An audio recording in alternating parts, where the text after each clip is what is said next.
Napatay ang unom ka gidudahang mga sakop sa New People's Army o NPA atol sa labing bagong inkwentro tali sa mga sakop sa kasundaluhan ug sa rebelde sa lungsod sa Bilar sa Bohol kagahapong adlaw. Si Chelo Valiena sa report. Naglanog-lanog ang sinukliay sa mga bala kagahapon Huwebes alas 7 sa buntag tali sa kasundaluhan og mga sakop sa New People's Army sa Bukirang Bahin sa Sitio Ilaod, Barangay Campagao sa lungsod sa Bilar, Bohol. Tungod niini 56 ka mga pamilya ang kasamtangang gipahiluna sa Barangay Covered Court. Ang usapan ko ay kadungog buto. Giatiman hinuon sa lungsod sa Bilar ang mga evacuees. Pagkaroon di man gid sila kauli.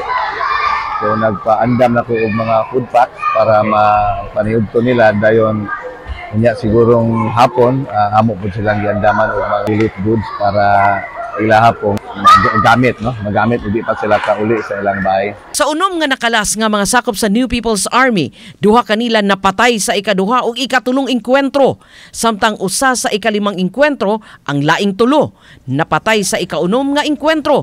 Walay gikataho nga nasamdan o kaha nakalas sa habig sa kasundaluhan.